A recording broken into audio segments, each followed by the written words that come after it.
Hey everybody. Hello. Welcome to episode 11, lucky number 11 of Our Life is a Honeymoon. And today we're going to talk about our proposal story.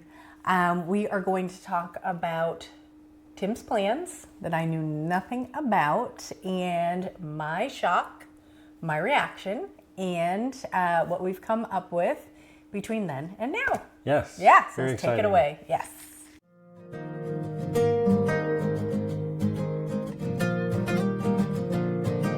The universe brought us together, That we know. and together we want to share that story with you.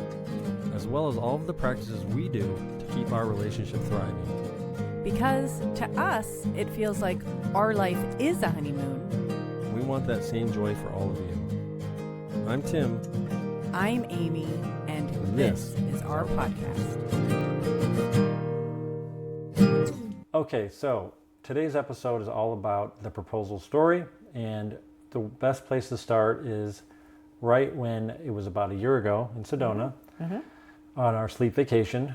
The exact vacation we're on now, but the Sedona version. Yes.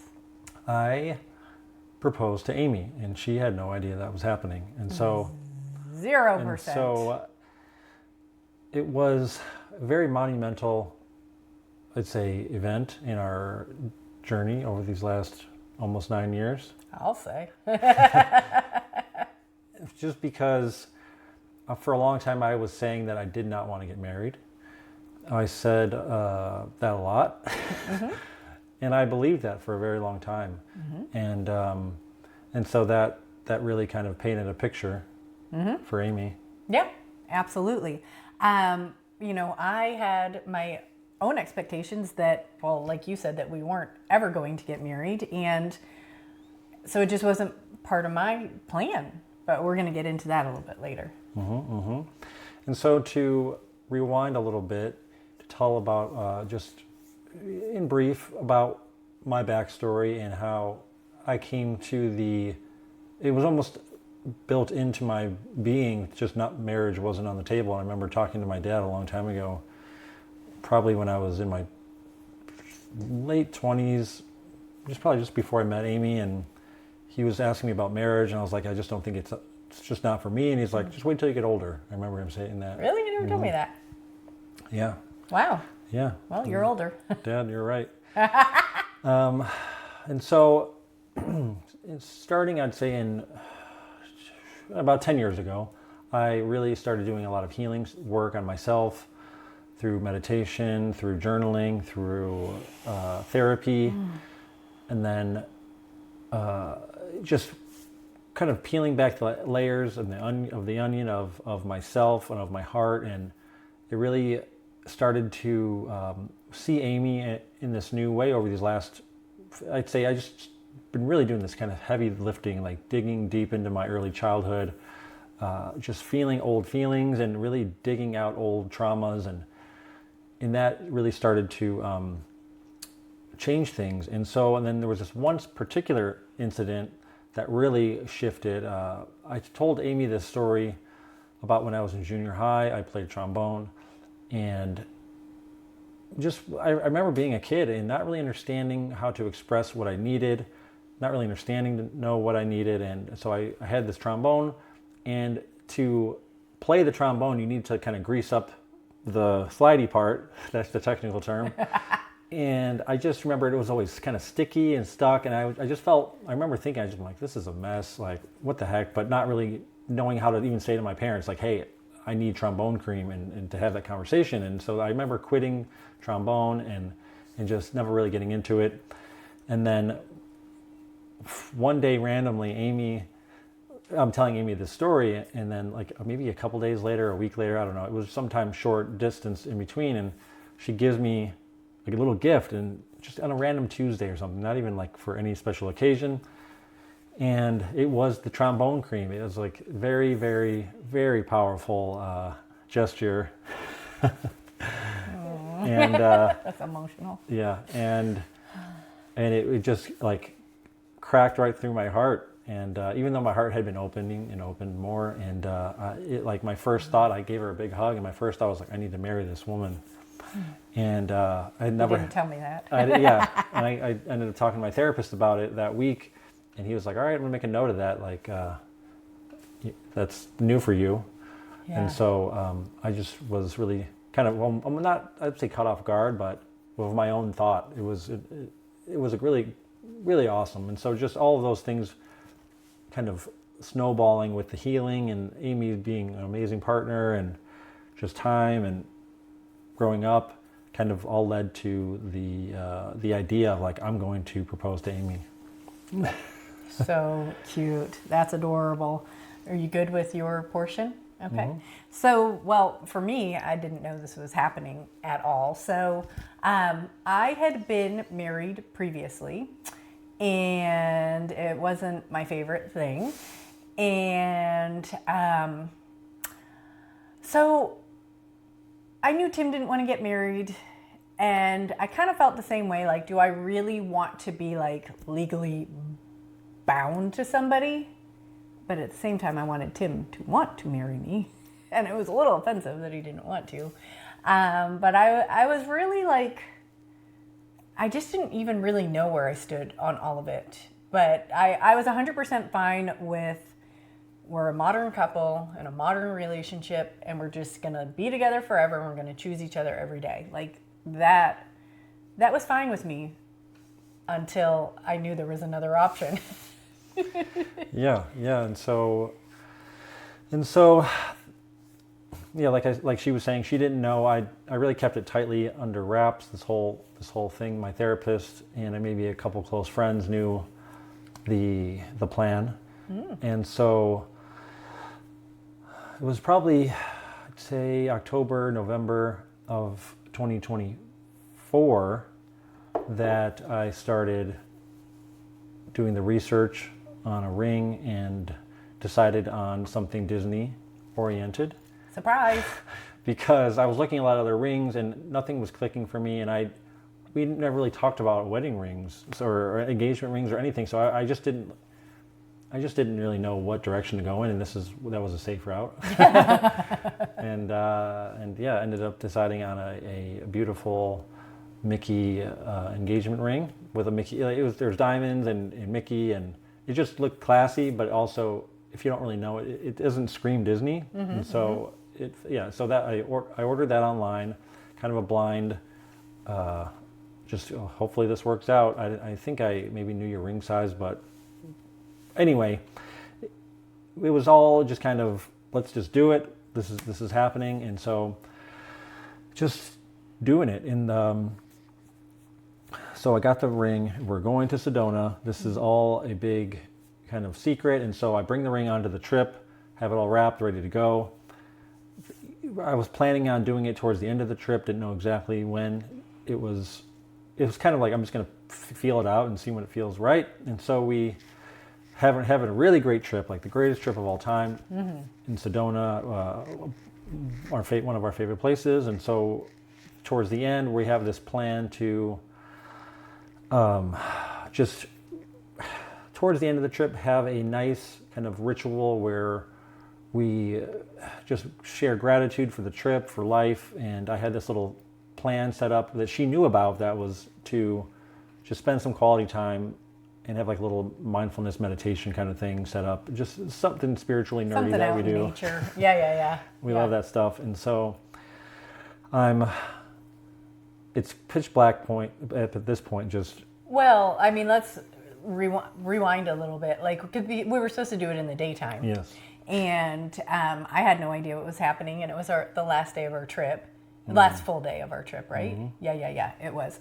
And so the Airbnb that we were staying at, shout out to our friends Glenn and Adam, who are now our friends. They were our Airbnb hosts before. Now they are our good friends.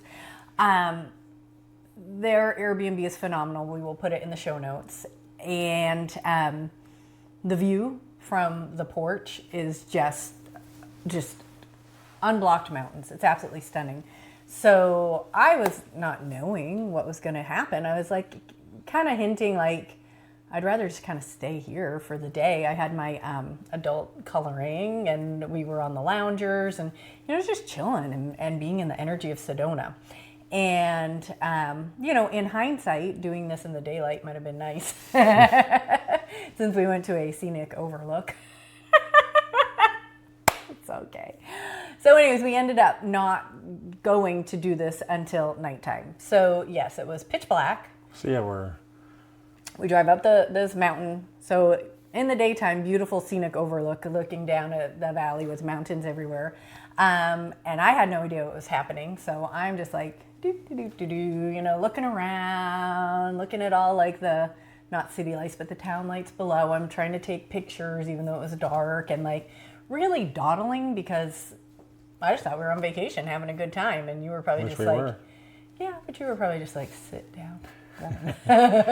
No, I was going with the flow as I do. Yes, and, yes, you do. And so we sit down, we do this little ceremony thing that I planned out where we picked up a rock and then set it down to let go of things of the past that were hurting us.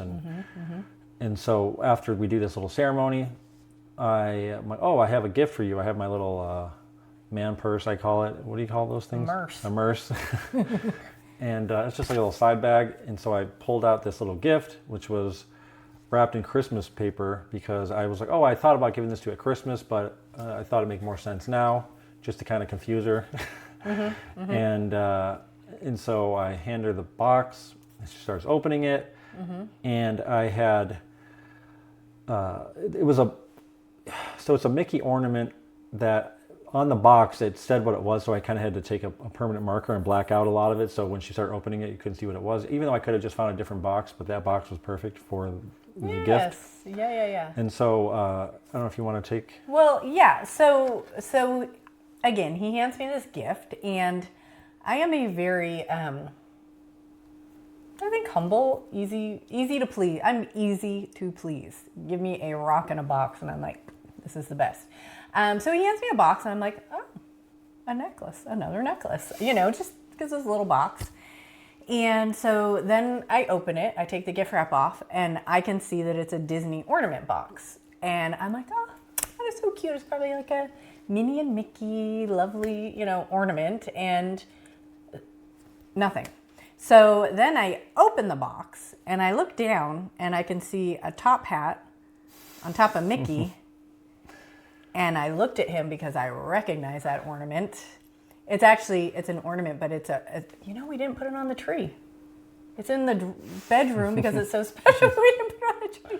It's a Christmas ornament, but it's also a ring box, and Mickey is a little groom on top. And so I looked down and I saw the Mickey groom, and I was just like, what is this? And then I guess you can keep... And then I said, hold on, let me take that back. And so then I removed... Oh, talk about the camera light too. Oh, yeah. So just rewind a little bit. We're in this dark, very, very dark situation. And so as I give her this gift, I'm like, hold on, let me turn on my flashlight so you can see. No, not as you're giving it to me. As we sat down to start the whole ceremony, you had the camera facing us the entire time. Yeah. And then I said, no, that light, because it had the light, so I shifted it away from us. I don't remember that. Yeah, well, I do. I messed it up. All I know is that we have it all recorded. Yeah. And the camera angles aren't the best, but the audio was there, and so that's something that we have to cherish and keep forever.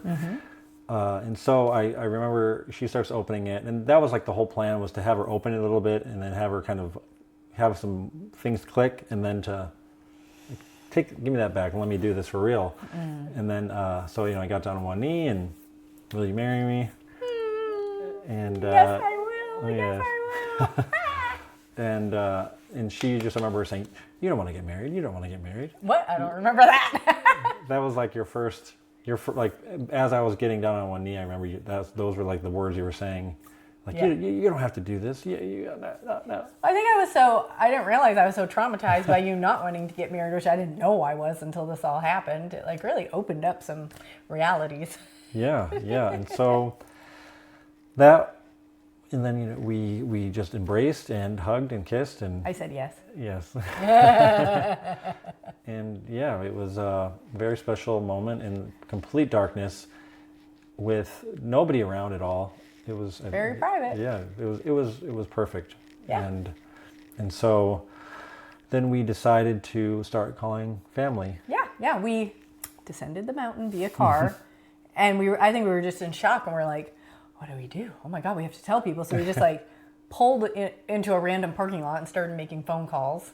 And probably like not even 30 minutes later. Less than. Like, we just got on the phone and, I'm thinking like we didn't have to do it that, we could have just had it be our thing, just for like a day, like our own thing, you know what I mean? I didn't think about that. Well, I didn't have advance notice to think about it, and I was just excited. I mean, me too, but I was just didn't even think that was an option, because I feel like some people might, like, maybe a week later, like, oh yeah, we're proposed. How could you ever keep that under wraps? If you're on vacation or something, I don't know. We were on vacation. Oh no, I had to call. We had to call family. I mean, I agree. My kids, my bestie. Yes, yeah. So we called around, and it was just so wonderful to get. Everybody was just as shocked as me, and everybody was very happy. And one thing that sticks out is my daughter Star was so happy, and that means the world to me. If your child can approve of the person that's come into their mother's life, which my kids loved him immensely, that just felt really good that she was so excited. And she is still so excited, and she loves talking about the wedding, and so that's really, really sweet. And just there were a lot of tears from Paula. Just we called her and she just burst into sobs, which was beautiful. Kristen too. Yep. I remember reaching out to family, and a lot of people don't answer the phone, so I was like, ah. Yeah. But we did leave voice messages, and we got back to you right away. Yeah. So that was super special, and yeah. Then we had. Did we have a reservation for dinner? Mm-hmm. Oh. I think we either we did or we did or we didn't. Those are the two options. One of those is accurate. Anyways, I honestly don't remember. We went to a nice dinner. We had some champagne. Yeah, and we sat there, and we were again just in shock of being engaged. Kind of, as we're talking about it, kind of reminds me of like the first time we met, like that kind of shock. Yeah. That we were both just speechless. Yeah. So that was the first moments of it being real. Yeah. At the restaurant. Yeah. And then we were just on cloud 9, and then we went home. Well, that's a quick wrap up. Yeah, well, that was our last night in Sedona, and so the next day we had to check out of the Airbnb, and we had gotten close with our hosts, and Glenn, our host, was there, and we shared with him that we got engaged, and he gave us nice heart necklaces. Oh, yeah. Yeah. Very great Airbnb and wonderful people. So we're going to, again, put the link in our show notes, because it's a great place to stay for the space and the hosts. And then, we had a really nice, I think our flight was late out of Phoenix that night. So we did the stupa, and we went to a coffee shop, and we toured around. We went to some crystal shops, and we just had a nice first engaged day, and you made a nice graphic on Canva, so we posted it on social media, and that was nice, and everything was nice and wonderful until we got home. It was still nice, and it was still wonderful, and then about a week in, I started to have a lot of anxiety and a lot of panic, and like, oh my God. And I bet you guys weren't thinking about this twist happening, but I was like, oh my God. Like, we talked about how we are planners, and maybe in too rigid of a way, I kind of like just envision what life is going to be like in these different steps. And planning a wedding was not anywhere in the space of this busy life, like how to do it. And, I started to really get anxiety and get very stressed out. Like, I can barely keep up with, momming and my career and, just all these responsibilities, which again, I'm removing a lot and have removed a lot of these responsibilities. So I feel very open and available to plan our wedding now. But it literally involved a couples therapy appointment and the therapist saying that I wasn't allowed to even think about it, talk about it for a month, just put it on a shelf. And that really helped. And, gave me some time to, I guess, internally adjust to this new reality, which I am thrilled about. And so, yeah, now we're all systems go. Yeah, it for me, it's easy to just propose, and it's like, it's just interesting because like I made the decision, but you also are, like, it affects your life just as much. But it's kind of interesting how that worked. Like, Yeah. like you didn't decide that. Yeah, you made a big decision for us. I mean, you had to accept it. That's the way that it goes. Yeah. Yeah. And so as all the stress, Amy is kind of dealing with it as it's being relieved, and she's letting go of that. We decided Disney World was going to be the place where the location where wedding. the magic was going to happen. And Yes.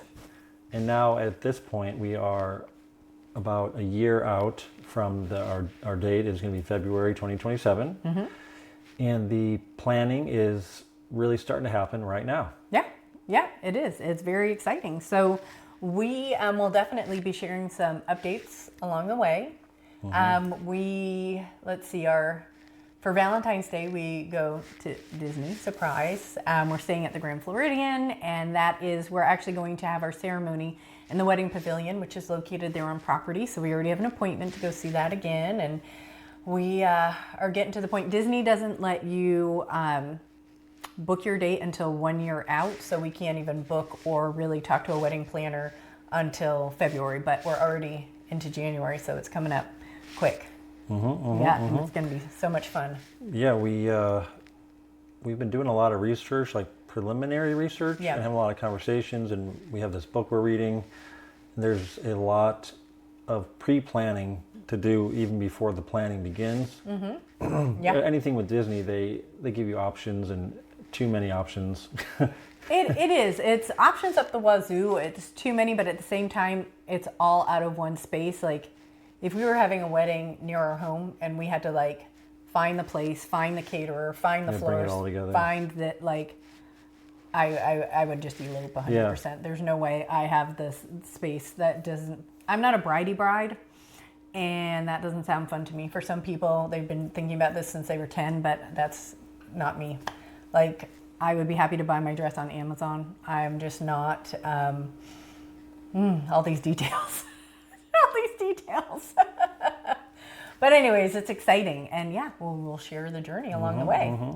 And yeah. So the reason we're talking about all of this is that for us, this was an unexpected. I mean, for me, even up until the months that it was starting to come out of me, this was a very unexpected part of life for both of us. And a deepening of our relationship, of our love that we didn't really see coming. I didn't think that I could love him more. And I think it is more, and it's different. And it's almost like you hear people say, like, if they have a baby, for example, like, I didn't know that there could be this kind of love. It's like it opened up a different part of my heart. And I just feel like we're, even just in our engagement, we were already 10 out of 10, so close. And now we're like, it's like another 11 dimension. out of bajillion. Yeah. We're in a period, I don't know, some different universe. Yeah, it's like, you can't really explain it. I just know that it's, it's a new type of love. Yeah. And it's for very me, exciting. Doing all of this healing and this really, really deep self just exploration over these paying a lot of money for therapy. It does cost money, and I do recommend anyone who can afford it to do it, because it's just such a healing thing that's changed my life in so many ways. Excuse me. And like we both said, that this commitment really has expanded. It's just like the universe, like our love universe is getting bigger.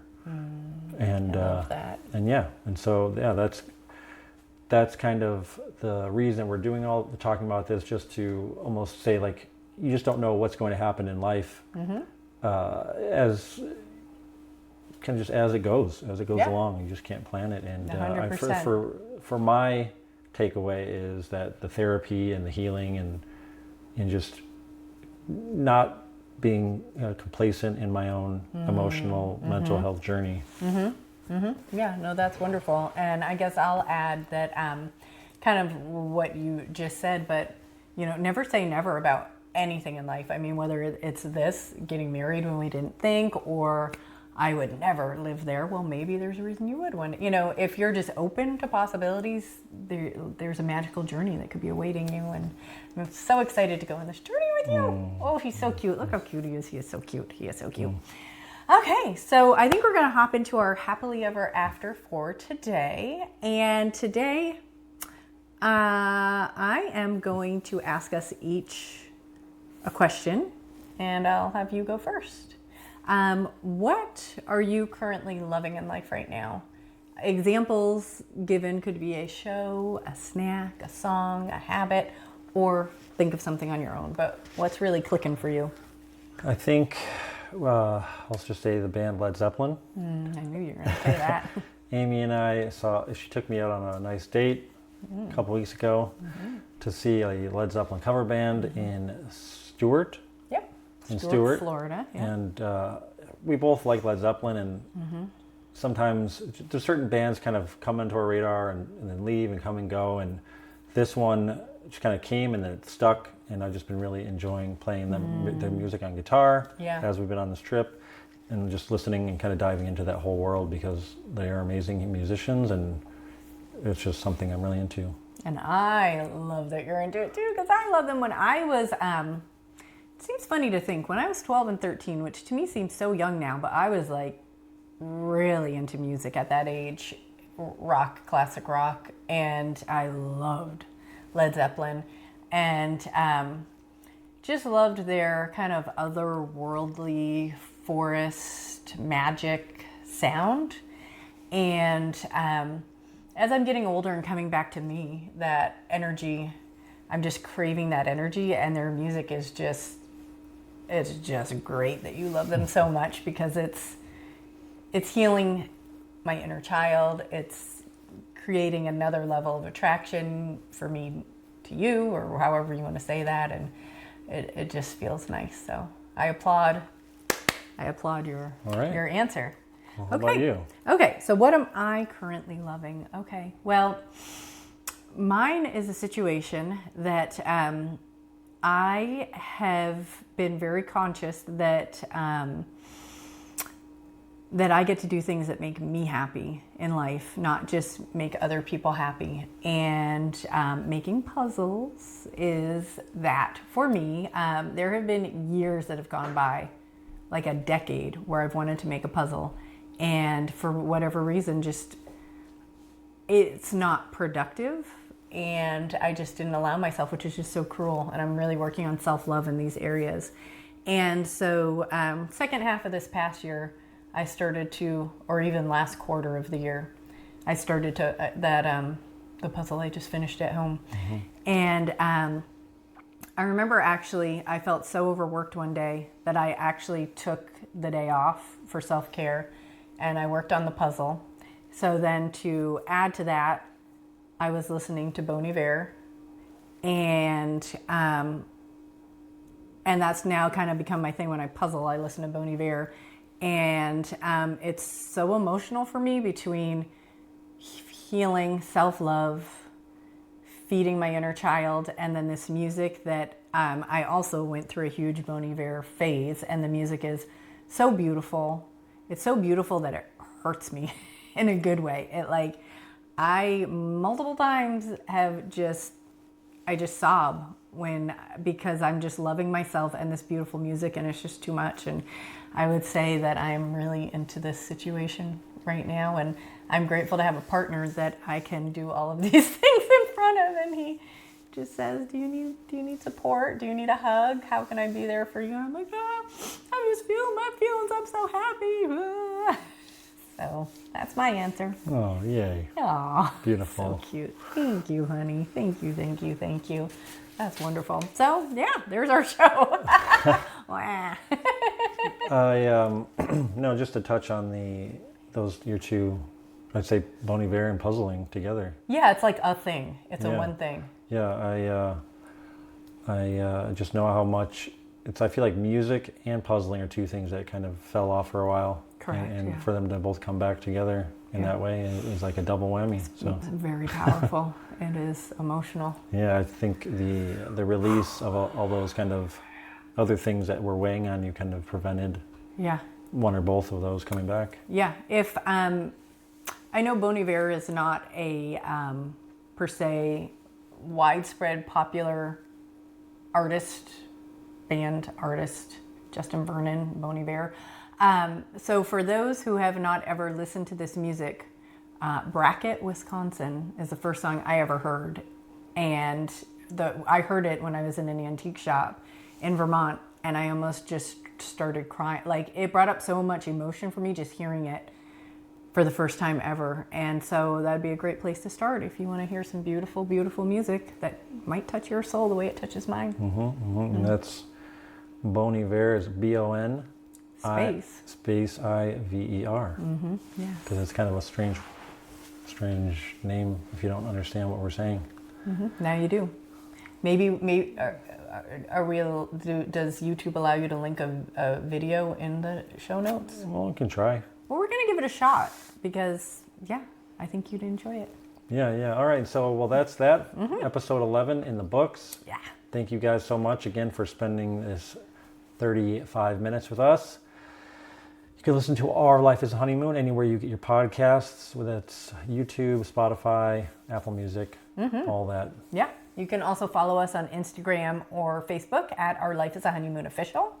And if anything resonated with you about today's episode, maybe you want to share your proposal story or a way that things may have changed in your life where you weren't expecting it, but through healing, new things have shown up for you.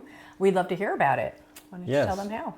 Yes, you can email us at ourlifeisahoneymoon@gmail.com. You can send us messages on Instagram or Facebook.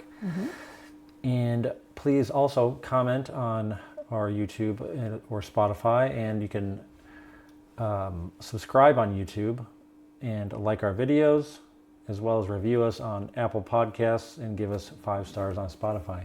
Yeah, definitely. And if you would like to offer any financial support for our podcast, because this does cost us money to provide to everybody, you can buy us a Mickey pretzel. And the way that you do that is you go on buymeacoffee.com/ourlifeisahoneymoon. And for those who have offered support, we very much appreciate it. Thank you so much. And so if that's something that you feel led to do, we appreciate it. Yeah. All right. Well, that's it. Episode 11. All right. All right. High five. All right. Okay. Bye, everybody.